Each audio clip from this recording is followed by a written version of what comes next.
And now we're finally here. The end. The epic conclusion of the Project Pegasus Project Saga. The Pegasus Project Saga. We're here. We're at the end of it now. Finally. 6 issues. I think at the beginning of this whole thing I said it was 5 issues. I was wrong at 6 issues. I added one just for you. So let's talk about it.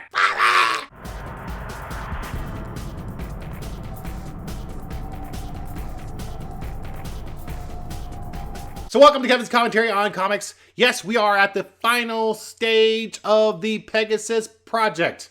So, as you know, Deathlock came in, tried to set up a component, got beat up by the Thing and Quasar. Nucleus was let loose by the mysterious and evil Dr. Tom Leitner, tried to destroy things. Giant Man helped the Thing stop him. Then, Thundra and the Lady Grapplers invaded Project Pegasus and set up some stuff. Meanwhile, Dr. Leitner is starting his nth projector. And then Solar and Claw got loose. And Claw defeated all of these guys and has his sonic claw pointed at the Thing's head. Surely the Thing is dead. That's what happened at the end of this. No, not really. So there we have the Thing unconscious with the claw pointing his sonic claw at the Thing's head, about ready to turn his brain into mush, when suddenly he notices that the lights go out. And then, all of a sudden, his claw doesn't respond to his mental thoughts anymore. And then he starts to disincorporate and get sucked right back into the claw itself. What happened? Well, guess what happened?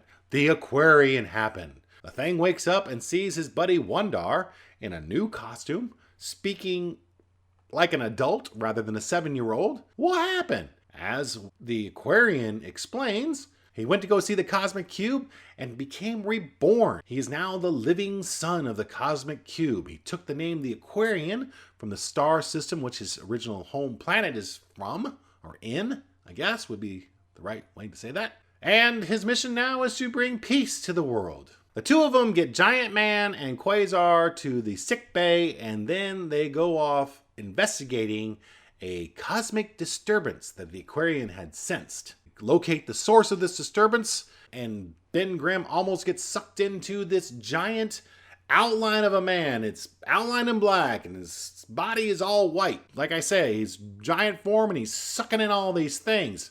It's the Nth Man. Boy, they really were searching for names back then, weren't they? Nth Man, Nth Man. It's Dr. Leitner, by the way, and he activated this nth projector, like I said in the last episode, that he was trying to get his powers back. I don't know if this is a good thing or a bad thing. He seems happy about it. We get a nice little recap of all the stuff that's gone on leading up to this moment where the nth projector was done, and now Leitner has become the nth man. Now, this is not necessarily what his bosses wanted, except for the fact that he is going to suck Project Pegasus into his body, but he's also planning on doing the entire dimension and reality as we know it. So that's going a little beyond the job scope there, buddy.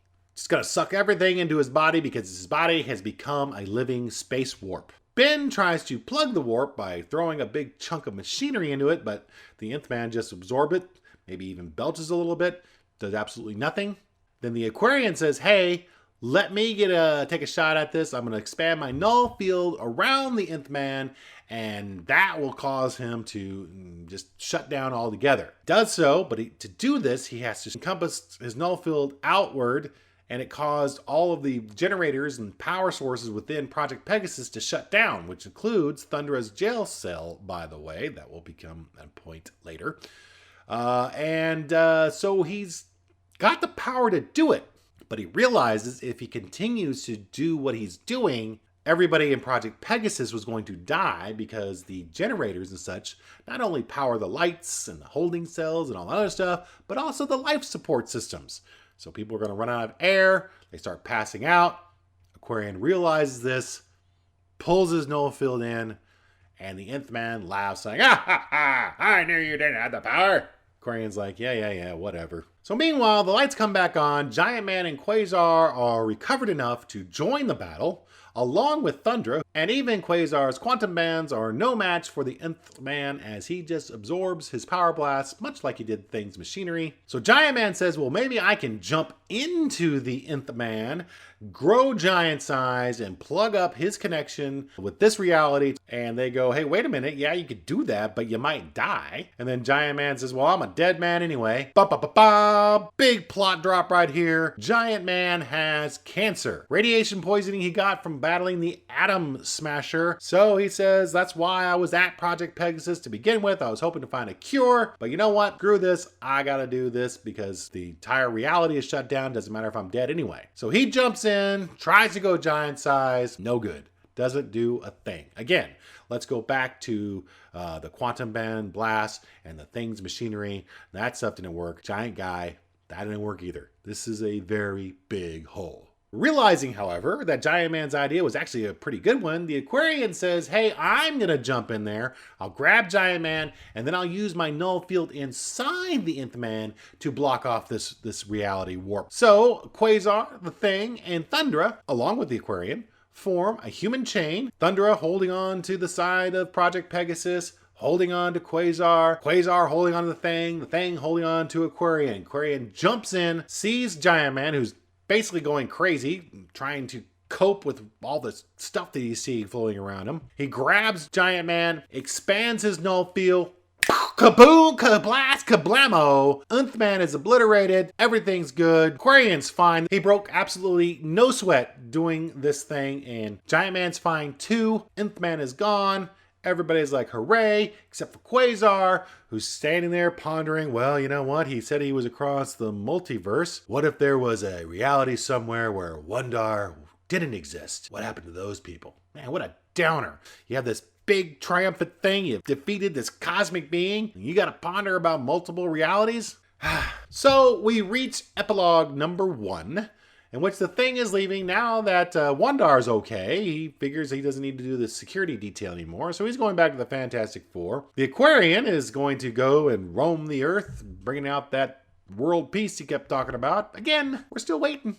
Haven't seen that world peace. So our second epilogue are at the offices of the mysterious Man in Shadows. He says, well, this is just a minor setback with the failure of Project Pegasus being destroyed. They will continue with their plan to gain a world energy monopoly by eliminating any private or governmental competition. And as we get to that last panel, we see a sign above the Man in Shadows. The sign says Roxxon. Yes. The secret villain behind this whole thing is the most dastardly villain of all, a corporation. Dun, dun, dun! I thought that was a great ending. I really thought that was kind of a Twilight Zone-ish type thing where it's like, no, this wasn't Doctor Doom in the background. This wasn't Magneto. This wasn't the Mandarin. This was a CEO, a vice president. I don't even know. It didn't say what his position was.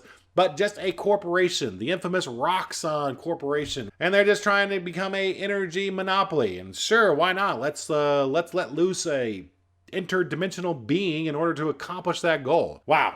I love this story. What did you guys think about the Aquarian? And why do you think he didn't become Marvel's next superstar? Maybe they just didn't use him enough. Or maybe it was just kind of like, okay, so he can make things null around him. He goes in world peace. I mean, I think the next time we saw him, he had a beard and he's just wandering around. And he's like, you know, super Jesus or something.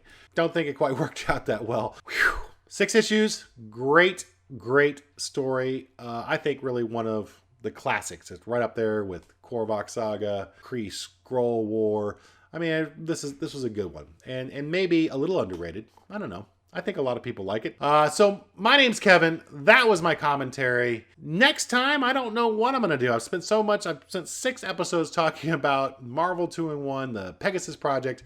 I need to find something new to look at and to review. And what will that be? Well, I'm not going to tell you because I don't know.